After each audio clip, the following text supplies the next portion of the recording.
iblis bangkit melawan orang Israel, dan ia membujuk Daud untuk menghitung orang Israel. Lalu berkatalah Daud kepada Yoab dan kepada para pemuka rakyat, "Pergilah, hitunglah orang Israel dari Beersheba sampai Dan, dan bawalah hasilnya kepadaku, supaya aku tahu jumlah mereka." Lalu berkatalah Yoab, "Kiranya Tuhan menambahi rakyatnya 100 kali lipat daripada yang ada sekarang. Ya Tuanku Raja, bukankah mereka sekalian hamba-hamba Tuanku? Mengapa Tuanku menuntut hal ini? Mengapa orang Israel harus menanggung kesalahan oleh karena hal itu?" Namun titah raja itu terpaksa diikuti oleh Yoab. Maka pergilah Yoab menjelajahi seluruh Israel, kemudian kembali ke Yerusalem. Lalu Yoab memberitahukan kepada Daud hasil pendaftaran rakyat. Di antara seluruh orang Israel, ada 1.100.000 orang yang dapat memegang pedang, dan orang Yehuda ada 470.000 orang yang dapat memegang pedang. Orang Lewi dan Benyamin tidak dimasukkannya dalam pendaftaran, sebab titah raja itu dianggap keji oleh Yoab. Tetapi hal itu jahat di mata Allah, sebab itu dihajarnya orang Israel. Lalu berkatalah Daud kepada Allah, "Aku telah sangat berdosa karena melakukan hal ini. Maka sekarang jauhkanlah kiranya kesalahan hamba-Mu, sebab perbuatanku itu sangat bodoh." Tetapi berfirmanlah Tuhan kepada Gad, pelihat Daud, "Pergilah, katakanlah kepada Daud, beginilah firman Tuhan. 3 perkara kuhadapkan kepadamu. Pilihlah salah satu daripadanya, maka aku akan melakukannya kepadamu." Kemudian datanglah Gad kepada Daud, lalu berkatalah ia kepadanya, "Beginilah firman Tuhan, haruslah engkau memilih 3 tahun kelaparan, atau 3 bulan lamanya melarikan diri dari hadapan lawanmu, sedang pedang musuhmu menyusul engkau, atau 3 hari pedang Tuhan, yakni penyakit sampar, ada di negeri ini, dan malaikat Tuhan mendatangkan kemusnahan di seluruh daerah orang Israel. Maka sekarang timbanglah, jawab apa yang harus kusampaikan kepada yang mengutus aku." Lalu berkatalah Daud kepada Gad, "Sangat susah hatiku. Biarlah aku jatuh ke dalam tangan Tuhan, sebab sangat besar kasih sayangnya. Tetapi janganlah aku jatuh ke dalam tangan manusia." Jadi Tuhan mendatangkan penyakit sampar kepada orang Israel. Maka tewaslah dari orang Israel 70.000 orang. Pula Allah mengutus malaikat ke Yerusalem untuk memusnahkannya. Dan ketika hendak dimusnahkannya, maka Tuhan melihatnya, lalu menyesallah ia karena malapetaka yang hendak didatangkannya itu. Lalu berfirmanlah ia kepada malaikat pemusnah itu, "Cukup, turunkanlah sekarang tanganmu itu." Pada waktu itu, malaikat Tuhan itu sedang berdiri dekat tempat pengirikan Ornan, orang Yebus. Ketika Daud mengangkat mukanya, maka dilihatnyalah malaikat Tuhan berdiri di antara bumi dan langit, dengan di tangannya pedang terhunus yang diacungkan ke atas Yerusalem. Lalu dengan berpakaian kain kabung, sujudlah Daud dan para tua-tua. Dan berkatalah Daud kepada Allah, "Bukankah aku ini yang menyuruh menghitung rakyat? Dan aku sendirilah yang telah berdosa dan yang melakukan kejahatan. Tetapi domba-domba ini, apakah yang dilakukan mereka? Ya Tuhan Allahku, biarlah kiranya tangan-Mu menimpa aku dan kaum keluargaku. Tetapi janganlah tulah menimpa umat-Mu."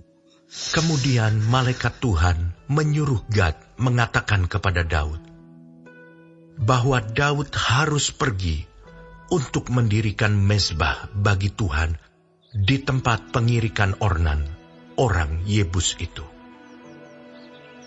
Lalu pergilah Daud sesuai dengan perkataan Gad yang diucapkannya demi nama Tuhan. Ornan sedang mengirik gandum.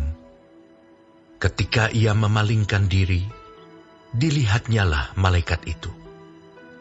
Keempat anaknya yang bersama-sama dengan dia menyembunyikan diri.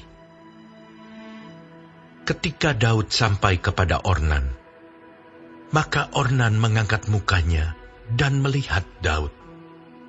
Lalu keluarlah ia dari tempat pengirikan.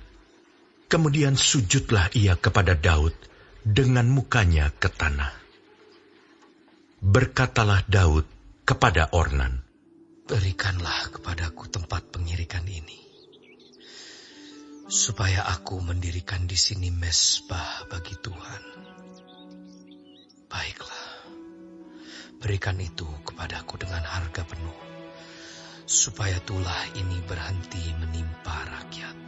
Jawab Ornan kepada Daud, "Ambillah, dan baiklah tuanku raja melakukan apa yang dipandangnya baik.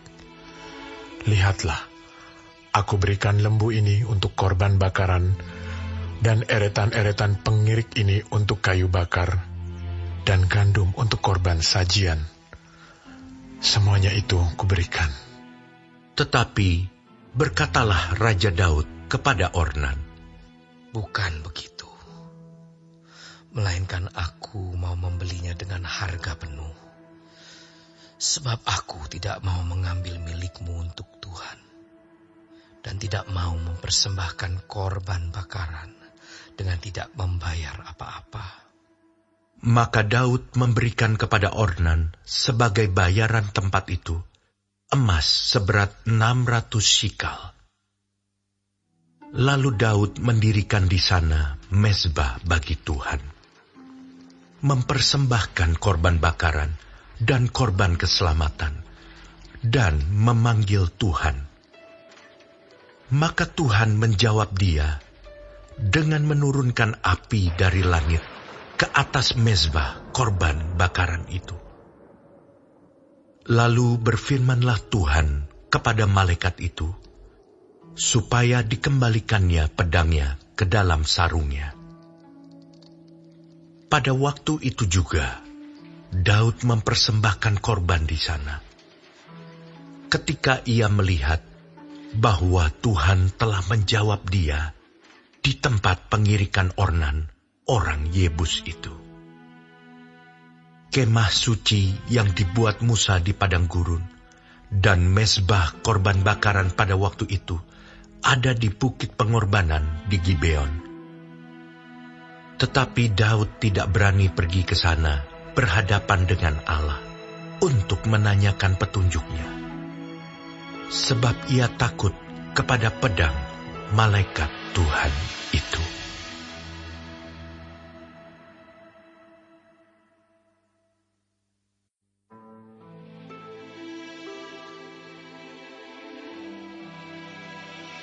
Lalu berkatalah Daud, "Disinilah rumah Tuhan Allah kita, dan disinilah mezbah untuk korban bakaran orang Israel." Daud menyuruh mengumpulkan orang-orang asing yang ada di negeri orang Israel. Lalu ditempatkannya tukang-tukang untuk memahat batu-batu pahat yang akan dipakai untuk mendirikan rumah Allah. Selanjutnya, Daud menyediakan sangat banyak besi untuk paku-paku bagi daun pintu gerbang dan bagi tupai-tupai. Juga sangat banyak tembaga yang tidak tertimbang beratnya, dan kayu aras yang tidak terbilang banyaknya. Sebab orang Sidon dan orang Tirus membawa sangat banyak kayu aras bagi Daud. Karena pikir Daud, Salomo anakku masih muda dan kurang berpengalaman. Dan rumah yang harus didirikannya bagi Tuhan haruslah luar biasa besarnya, sehingga menjadi kenamaan dan termasyhur di segala negeri. Sebab itu baiklah aku mengadakan persediaan baginya. lalu Daud membuat sangat banyak persediaan sebelum ia mati. Kemudian dipanggilnya Salomo, anaknya, dan diberinya perintah kepadanya untuk mendirikan rumah bagi Tuhan, Allah Israel. Kata Daud kepada Salomo, "Anakku, aku sendiri bermaksud hendak mendirikan rumah bagi nama Tuhan Allahku. Tetapi firman Tuhan datang kepadaku demikian. Telah kau tumpahkan sangat banyak darah, dan telah kau lakukan peperangan yang besar. Engkau tidak akan mendirikan rumah bagi namaku, sebab sudah banyak darah kau tumpahkan ke tanah di hadapanku. Sesungguhnya, seorang anak laki-laki akan lahir bagimu. Ia akan menjadi seorang yang dikaruniai keamanan. Aku akan mengaruniakan keamanan kepadanya dari segala musuhnya di sekeliling. Ia akan bernama Salomo. Sejahtera dan sentosa akan kuberikan atas Israel pada zamannya. Dialah yang akan mendirikan rumah bagi namaku, dan dialah yang akan menjadi anakku, dan aku akan menjadi bapanya. Aku akan mengokohkan tahta kerajaannya atas Israel sampai selama-lamanya. Maka sekarang, hai anakku, Tuhan kiranya menyertai engkau, sehingga engkau berhasil mendirikan rumah Tuhan Allahmu, seperti yang difirmankannya mengenai engkau. Hanya Tuhan kiranya memberikan kepadamu akal budi dan pengertian, dan membuat engkau menjadi pemegang perintah atas Israel, supaya engkau memelihara Taurat Tuhan Allahmu.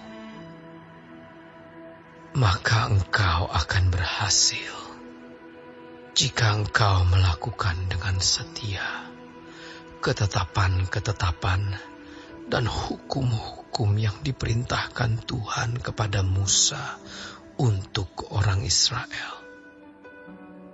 Kuatkan dan teguhkanlah hatimu. Janganlah takut dan janganlah tawar hati. Sesungguhnya, sekalipun dalam kesusahan, aku telah menyediakan untuk rumah Tuhan itu 100.000 talenta emas dan 1.000.000 talenta perak dan sangat banyak tembaga dan besi, sehingga beratnya tidak tertimbang. Juga aku telah menyediakan kayu dan batu, tetapi baiklah engkau menambahnya lagi. Lagi pula engkau mempunyai sangat banyak pekerja, yakni pemahat-pemahat batu, tukang-tukang batu dan kayu, dan orang-orang yang ahli dalam segala macam pekerjaan emas, perak, tembaga, dan besi yang tidak terhitung banyaknya. Mulailah bekerja, Tuhan kiranya menyertai engkau.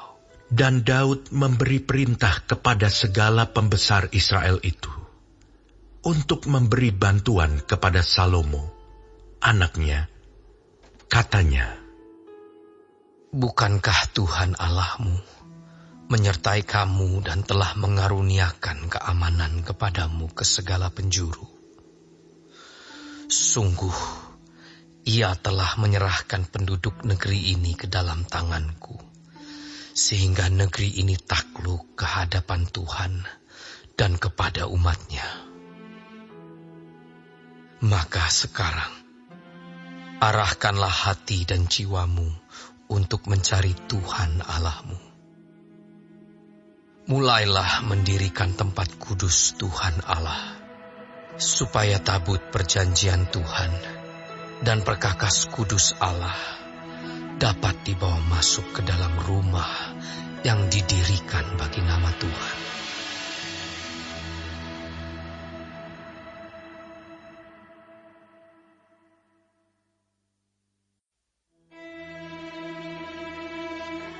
Untuk pemimpin biduan, Mazmur dari Daud. Ketika Nabi Natan datang kepadanya, setelah ia menghampiri Batsyeba.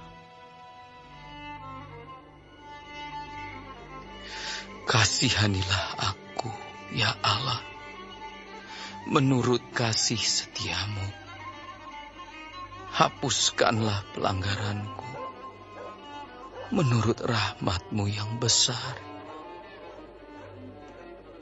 Bersihkanlah aku seluruhnya dari kesalahanku, dan tahirkanlah aku dari dosaku. Sebab aku sendiri sadar akan pelanggaranku. Aku senantiasa bergumul dengan dosaku. Terhadap Engkau sajalah aku telah berdosa dan melakukan apa yang Kau anggap jahat, supaya ternyata Engkau adil dalam putusan-Mu, bersih dalam penghukuman-Mu. Sesungguhnya dalam kesalahan aku diperanakan, dalam dosa aku dikandung ibuku. Sesungguhnya Engkau berkenan akan kebenaran dalam batin, dan dengan diam-diam Engkau memberitahukan hikmat kepadaku. Bersihkanlah aku daripada dosaku dengan hisop, maka aku menjadi tahir. Basuhlah aku, maka aku menjadi lebih putih dari salju. Biarlah aku mendengar kegirangan dan sukacita.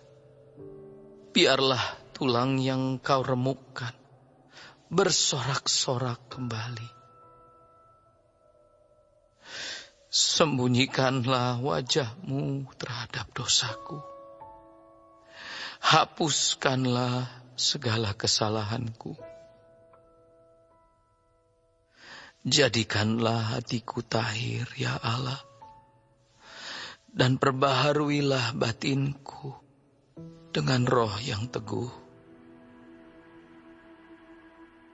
Janganlah membuang aku dari hadapan-Mu, dan janganlah mengambil roh-Mu yang kudus daripadaku. Bangkitkanlah kembali padaku kegirangan karena selamat yang daripadamu. Dan lengkapilah aku dengan roh yang rela.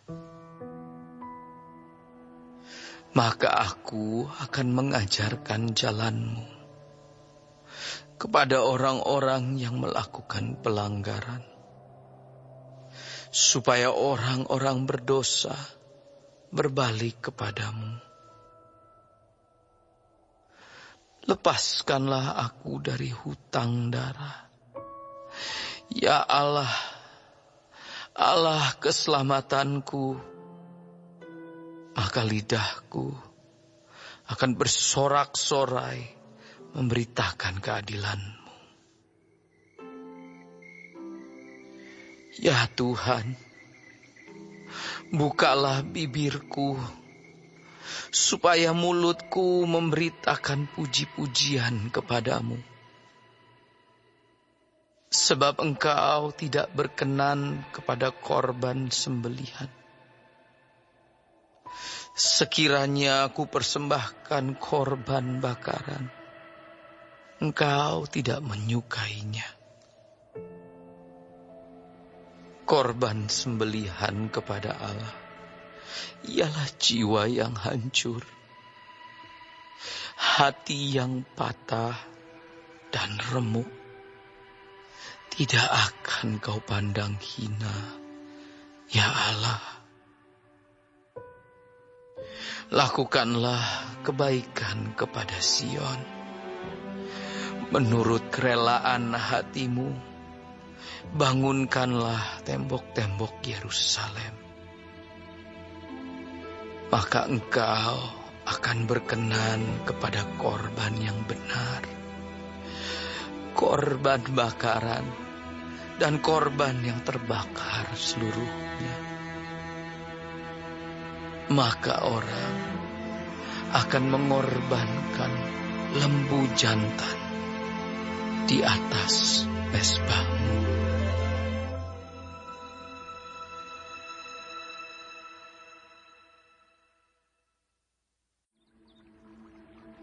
Tongkat dan teguran mendatangkan hikmat, tetapi anak yang dibiarkan mempermalukan ibunya.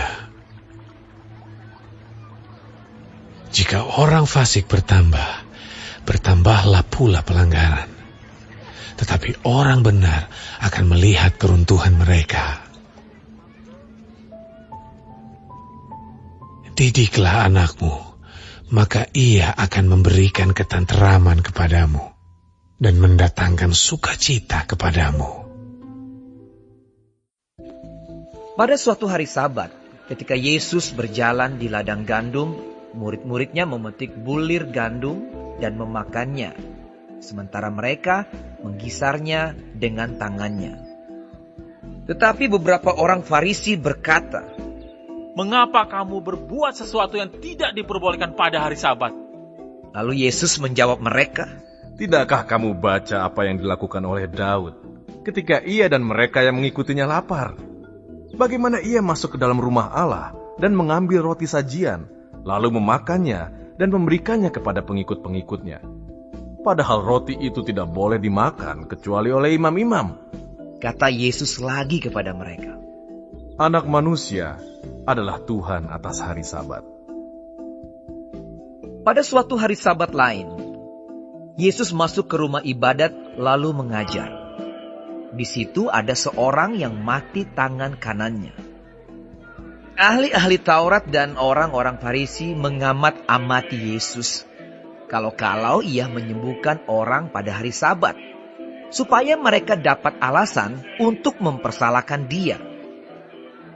Tetapi ia mengetahui pikiran mereka, lalu berkata kepada orang yang mati tangannya itu, "Bangunlah dan berdirilah di tengah."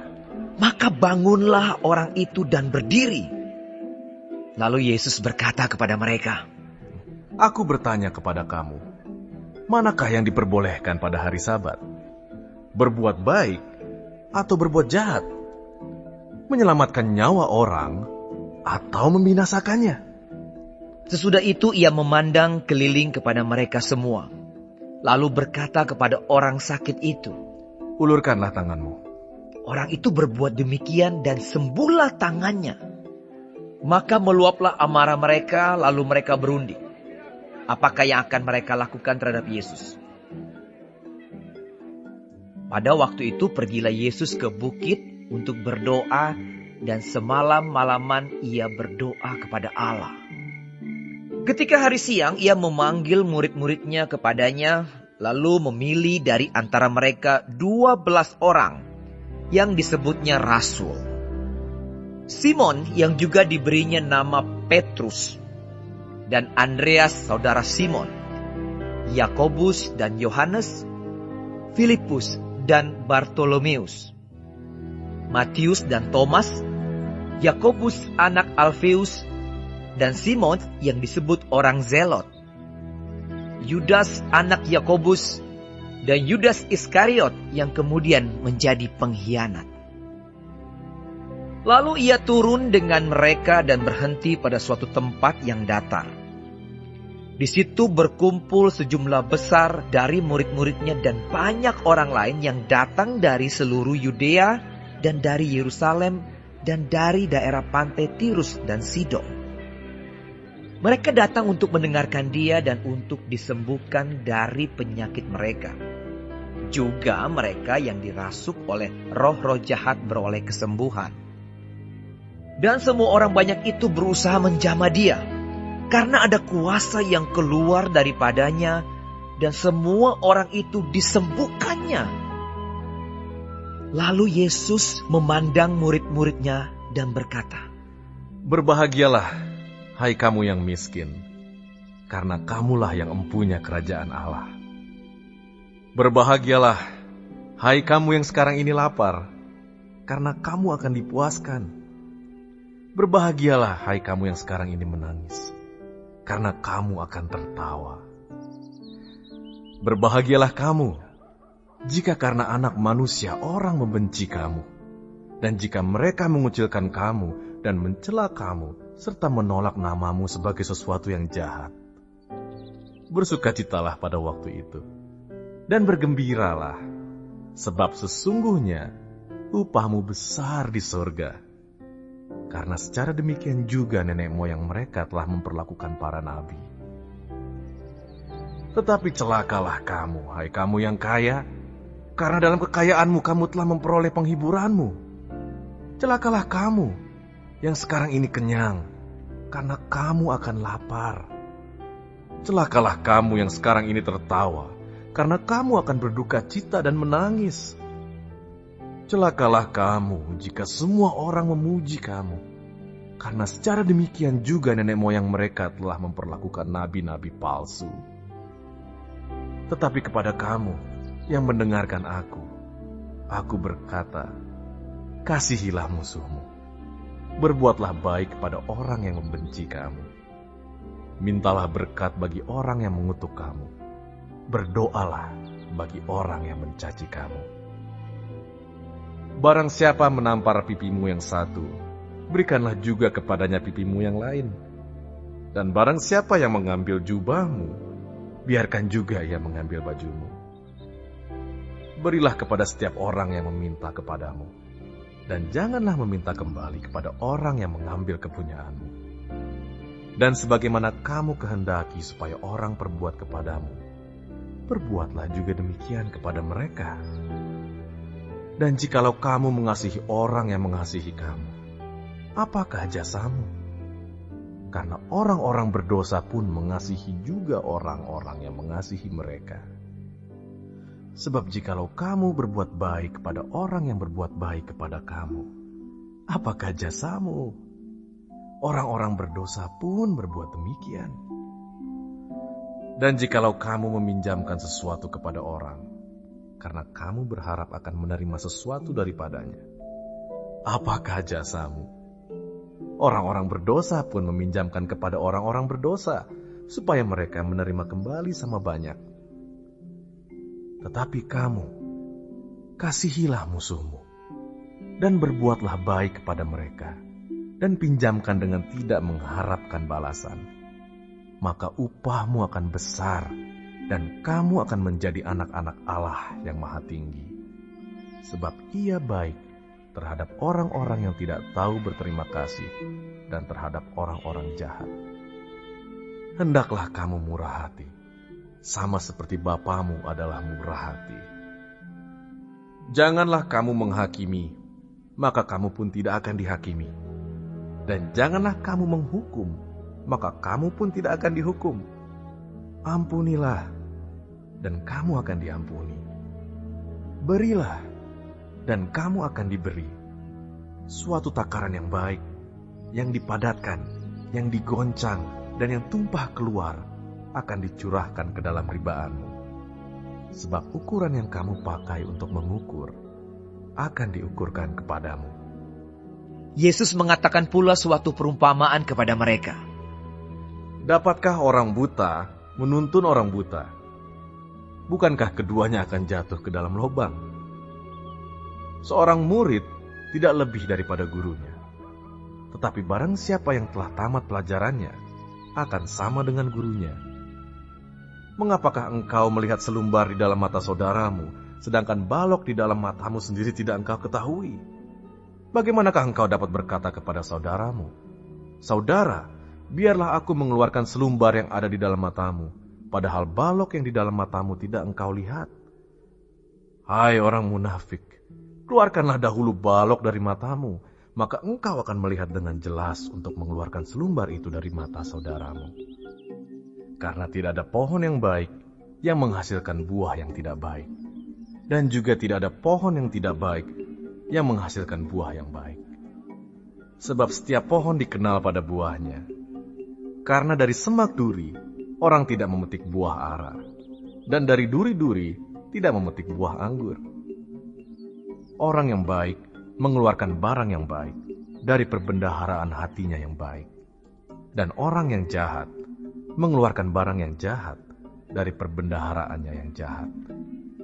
Karena yang diucapkan mulutnya meluap dari hatinya. Mengapa kamu berseru kepadaku, "Tuhan, Tuhan," padahal kamu tidak melakukan apa yang aku katakan? Setiap orang yang datang kepadaku dan mendengarkan perkataanku serta melakukannya, aku akan menyatakan kepadamu dengan siapa ia dapat disamakan. Ia sama dengan seorang yang mendirikan rumah. Orang itu menggali dalam-dalam dan meletakkan dasarnya di atas batu. Ketika datang air bah dan banjir melanda rumah itu tidak dapat digoyahkan, karena rumah itu kokoh dibangun. Akan tetapi barang siapa mendengar perkataanku, tetapi tidak melakukannya, ia sama dengan seorang yang mendirikan rumah di atas tanah tanpa dasar. Ketika banjir melandanya, rumah itu segera rubuh, dan hebatlah kerusakannya.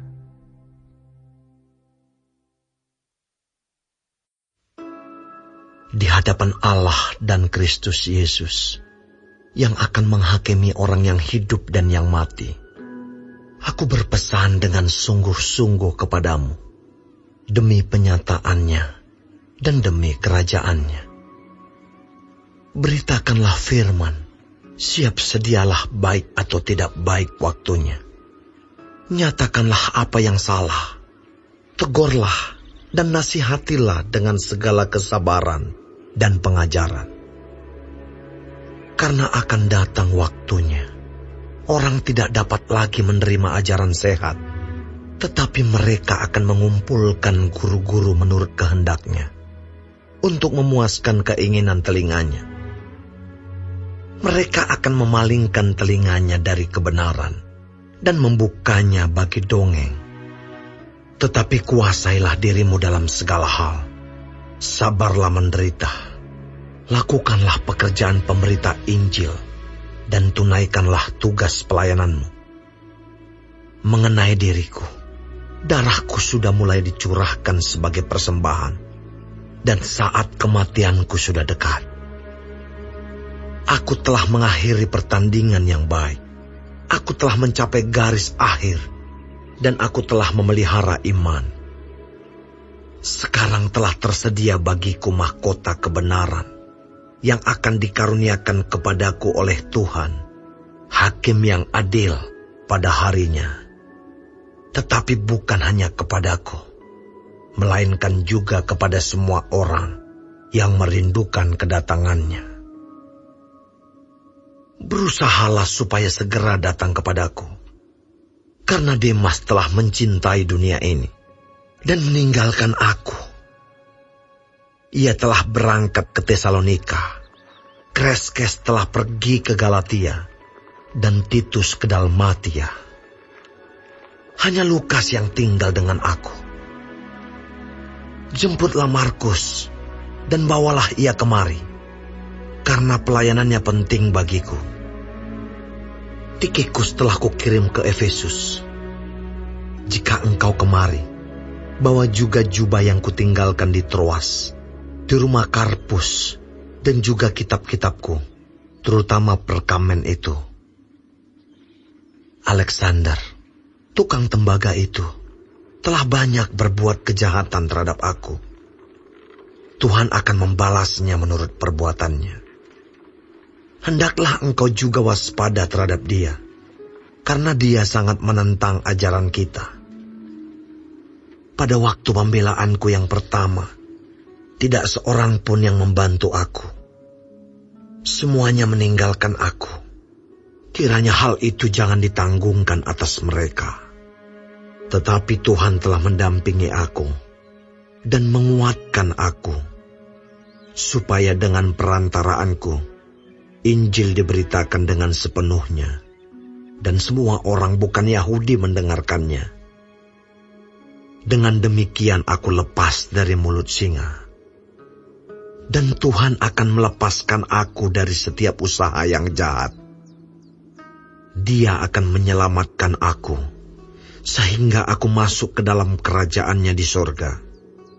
Baginyalah kemuliaan selama-lamanya. Amin. Salam kepada Priska dan Aquila, dan kepada keluarga Onesiforus.